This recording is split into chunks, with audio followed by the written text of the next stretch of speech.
Lohitha fake పేరెంట్స్ని తీసుకువచ్చిందని తెలిసి అక్కడ ఉన్న మధు అయితే లోహితని నిలదీసి అడుగుతూ ఉంటుంది. ఏంటి లోహిత ఇది? నువ్వు ఇలా ఫేక్ పేరెంట్స్ని తీసుకొని రావడం కరెక్ట్ అనుకుంటున్నావా?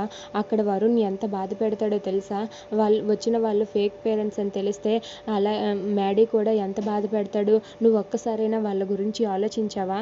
ఎందుకు ఇలాంటి పని చేసావు లోహిత అని చెప్పి చిన్ని లోహితని అడుగుతూ ఉంటుంది. ఆ మాట వినగానే లోహిత అయితే ఏంటి నువ్వు మా పెళ్లి చేసావా కదా అని మా మీద అధికారం చూపించే హక్కు నీకు లేదు. మేమేం నిన్ను పెళ్లి చేయమని మమ్మల్ని దగ్గరుండి కలపమని నీ కాళ్ళ మీద ఏమీ పడలేదు. నువ్వే మా పెళ్లి చేసి తప్పు చేసావు. తప్పు చేసిన దానివి నోరు మూసుకొని ఉండు. ఆ బాధ అంతా నాది. నేను వరుణ్ మ్యాడీలకు ఏదో ఒకటి చెప్పుకుంటాను. అయినా నీకెందుకు నా గురించి? నువ్వు నా గురించి ఆలోచించడం మానేసి బుద్ధిగా ఉండు. అది అది అది గుర్తుపెట్టుకో. ఇంకొకసారి నా జోలికి రాకు.